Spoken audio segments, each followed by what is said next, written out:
சமூக சொந்தங்களுக்கு வணக்கம் மற்றும் ஒரு போர் நிலவரம் தொடர்பான காணொளியூடாக இணைந்திருக்கிறோம். இந்த காணொளியில் என்ன பார்க்க இருக்கிறோம் என்றால், நாடு கடத்தப்பட்ட கிரேட்டா துன்பெர்க் இஸ்ரேல் நிர்வாகம் அதிரடி நடவடிக்கை. ஏமனில் முதல் முறையாக தாக்குதல் நடத்திய இஸ்ரேல் கடற்படை. தீவிர வலதுசாரி இஸ்ரேலிய அமைச்சர்களுக்கு ஆப்பு. பிரித்தானியா உட்பட 5 நாடுகள் அதிரடி நடவடிக்கை. இஸ்ரேலின் ரகசிய அணுசக்தி தளங்களை தாக்கி அளிக்க தயாராக உள்ளோம். பரபரப்பு எச்சரிக்கை விடுத்த ஈரான். இஸ்ரேல் தனிமைப்படுத்தப்பட்டு வெறுக்கப்படுகிறது. அமெரிக்கா இல்லாமல் அதற்கு எந்த அடையாளமும் இல்லை. IRGC தலைவர். உக்ரைனில் மீண்டும் தீவிர தாக்குதல் நடத்திய ரஷ்யா போன்றதான அண்மைய செய்திகள் குறித்து விரிவாக பார்க்கலாம். நீங்கள் தினமும் எங்களுடைய சேனலை பார்வையிடும் பார்வையாளரா அல்லது புது பார்வையாளரா என்பதை கீழே இருக்கிற கமெண்ட்ஸ் பக்கத்தில் மறக்காம பதிவிடுங்க. அதுடன் முதல் முறையாக எங்களுடைய சேனலை பார்வையிடுகிறீர்கள் என்றால் சப்ஸ்கிரைப் பண்ணி உங்களுடைய ஆதரவை வழங்குங்க. வாங்க காணொளிக்குள் போகலாம். காசா மக்களுக்கான உதவி பொருட்களுடன் கப்பலில் பயணித்த கிரேட்டா துன்பெர்க் உட்பட 12 சமூக ஆர்வலர்கள் இஸ்ரேல் ராணுவத்தால் கைது செய்யப்பட்ட நிலையில் கிரேட்டா உட்பட 4 நாடு கடத்தப்பட்டிருக்கிறார்கள். உதவி பொருட்களுடன் காசாவிற்கு பயணித்த மாட்லின் கப்பல் நேற்று கரையை அடைவதற்கு முன்பே இஸ்ரேலிய கடற்படை படகுகளால் முற்றுகையிட்டு அவர்களை அழைத்துச் சென்றது. குறித்த கப்பலில் பயணித்த 12 பேரில் 8 பேர் நாடு கடத்தல் ஆவணங்களில் கையெழுத்திட மறுத்து நீதிமன்ற விசாரணையை எதிர்கொள்ள முடிவு செய்திருக்கிறார்கள். ஆனால் கிரேட்டா துன்பெர்க் உட்பட 4 ஆவணங்களில் கையெழுத்திட்டு இஸ்ரேலில் இருந்து விமானத்தில் வெளியேற்றப்பட்டிருக்கிறார்கள். கிரேட்டா உட்பட அந்த 4 பிரான்சில் தரையிறங்கியிருக்கிறார்கள். விமானத்தில் இனி ஒருபோதும் பயணிக்கப் போவதில்லை என்று முடிவெடுத்திருந்த கிரேட்டா துன்பெர்க் தற்போது இஸ்ரேல் நிர்வாகத்தால் விமான பயணம் மேற்கொள்ளும் கட்டாயத்திற்கு தள்ளப்பட்டிருக்கிறார். இஸ்ரேலின் பென்குரியன் விமான நிலையத்திலிருந்து விமானம் புறப்படுவதற்கு சில நிமிடங்களுக்கு முன்பு விமானத்தில் அமர்ந்திருக்கும் கிரேட்டா துன்பெர்க் புகைப்படத்தை இஸ்ரேலிய வெளியுறவு அமைச்சகம் பகிர்ந்து கொண்டது. அது மட்டுமின்றி நாடு கடத்துவதற்கு முன்பு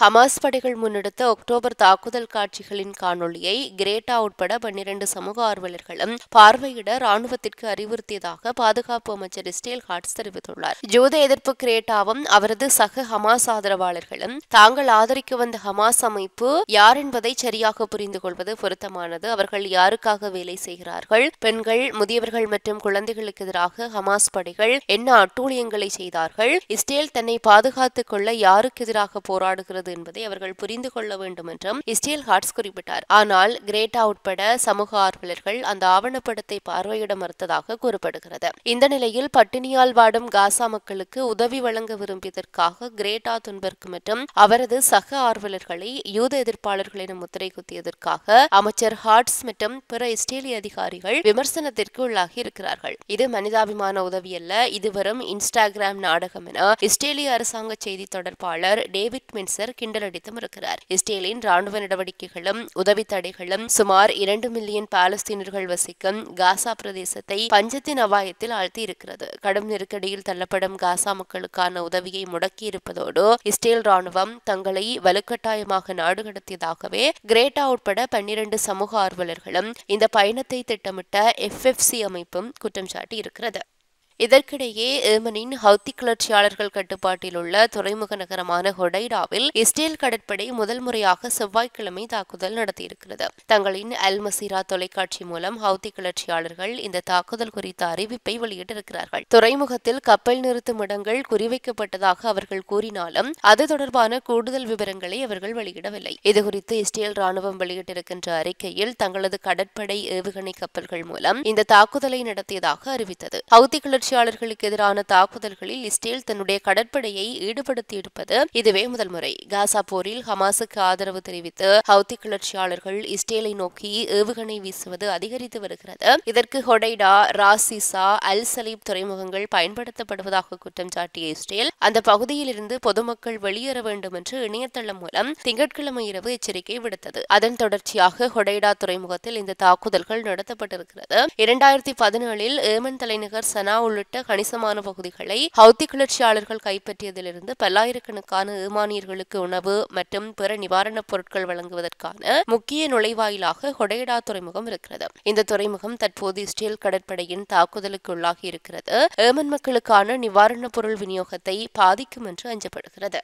இதற்கிடையே ஆக்கிரமிக்கப்பட்ட மேற்கு கரையில் பாலஸ்தீன சமூகங்களுக்கு எதிராக மீண்டும் மீண்டும் வன்முறையை தூண்டியதற்காக 2 தீவிர வலதுசாரி இஸ்ரேலிய அமைச்சர்களுக்கு எதிராக பிரித்தானியா கடும் நடவடிக்கை எடுத்திருக்கிறது. இஸ்ரேலிய அமைச்சர்களான இடாமர் பென்கிவர் மற்றும் ஸ்பெசலல் ஸ்மோட்ரிச் ஆகிய இருவரும் பிரித்தானியாவுக்குள் நுழைய தடை விதிக்கப்பட்டிருக்கிறார்கள். அது மட்டுமின்றி அவர்களுக்கு பிரித்தானியாவில் ஏதேனும் சொத்துக்கள் இருந்தால் அவையும் முடக்கப்படும். வெளிவிவகார செயலர் டேவிட் லாமி தெரிவிக்கையில், இஸ்ரேல் நிதியமைச்சர் ஸ்மோட்ரிச் மற்றும் தேசிய பாதுகாப்பு அமைச்சர் பென்கிவிர் ஆகியோர் தீவிர வன்முறையையும் பாலஸ்தீன மனித உரிமைகள் மீதான கடுமையான துஷ்பிரயோகங்களையும் தூண்டியுள்ளனர் என்று அவர் தெரிவித்திருக்கிறார். ஆனால் பிரித்தானியாவின் இந்த நடவடிக்கைக்கு கடும் எதிர்ப்பு தெரிவித்திருக்கின்ற இஸ்ரேல் மக்களால் தெரிவு செய்யப்பட்ட பிரதிநிதிகளும் அரசாங்க உறுப்பினர்களும் இந்த வகையான நடவடிக்கைகளுக்கு ஆளாகிறார்கள் என்பது மூர்க்கத்தனமானது என குறிப்பிட்டிருக்கிறது. இஸ்ரேலிய அமைச்சர்கள் மீதான இந்த நடவடிக்கையானது பிரித்தானியா, நோர்வே, ஆஸ்திரேலியா, கனடா மற்றும் நியூசிலாந்து ஆகிய நாடுகளின் கூட்டு நடவடிக்கையினுடைய ஒரு பகுதியாக மேற்கொள்ளப்பட்டிருக்கிறது.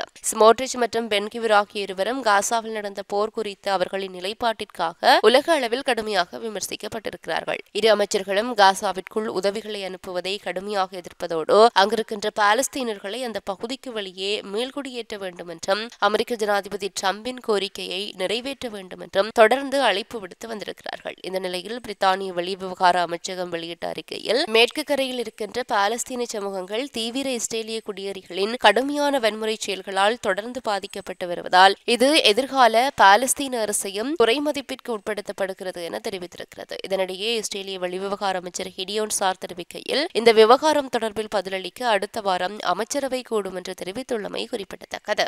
மறுபுறம் ஈரான் மீது ராணுவ தாக்குதல் நடத்தப்பட்டால் இஸ்ரேலில் இருக்கின்ற ரகசிய அணுசக்தி நிலையங்களை உடனடியாக குறிவைப்போம் என்று ஈரானின் ஆயுதப்படைகள் எச்சரிக்கை விடுத்திருக்கின்றன. இதற்காக ஈரானின் உச்சதேசிய பாதுகாப்பு கவுன்சில் சமீபத்தில் ஒரு முக்கிய அறிக்கையை வெளியிட்டது. இஸ்ரேலிடமிருந்து முக்கியமான உளவுத்துறை தகவல்களை பெற்றுள்ளதாக ஈரானின் உளவுத்துறை அமைச்சர் இஸ்மாயில் ஹதீப் சமீபத்தில் தெரிவித்திருந்ததை அடுத்து இந்த எச்சரிக்கை முக்கியத்துவம் பெறுகிறது. உளவுத்துறை ஆதாரங்கள் மூலம் சேகரிக்கப்பட்ட தகவல்களுடன் இஸ்ரேலில் உள்ள ரகசிய அணுசக்தி தளங்கள் உள்ளிட்ட முக்கிய இலக்குகளை அடையாளம் கண்டுள்ளதாகவும் ஈரான் தெரிவித்திருக்கிறது. ஈரானிய நலன்களுக்கு எதிராக இஸ்ரேல் ஏதேனும் ராணுவ நடவடிக்கை எடுத்தால் அந்த இலக்குகள் மீது பழிவாங்கும் தாக்குதல்களை நடத்த ஈரான் ஆயுதப்படைகள் தயாராக இருப்பதாக கூறப்பட்டிருக்கிறது. இஸ்ரேலிடம் அணு ஆயுதங்கள் இருப்பதாக பலர் நம்பினாலும் அதை இஸ்ரேல் அதிகாரப்பூர்வமாக உறுதிப்படுத்தவோ மறுக்கவோ இல்லை என்பது குறிப்பிடத்தக்கது.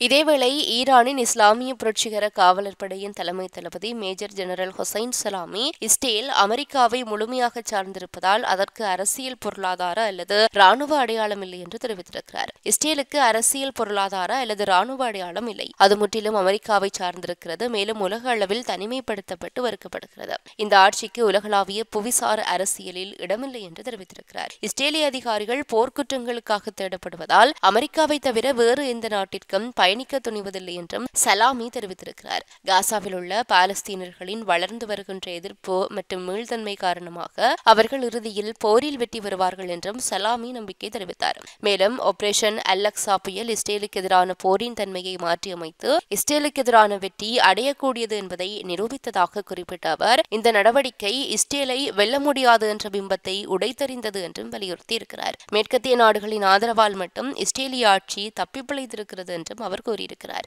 அவர்களின் ஆதரவு மட்டுமில்லை என்றால் இஸ்ரேல் சந்தேகத்திற்கு இடமின்றி வீழ்ச்சியடைந்திருக்கும். இது அமெரிக்கா இல்லாமல் இஸ்ரேலிய ஆட்சி உயிர் வாழ முடியாது என்ற எங்கள் நம்பிக்கையை ஆழப்படுத்தி இருக்கிறது என்றும் சலாமி சுட்டிக்காட்டியிருக்கிறார்.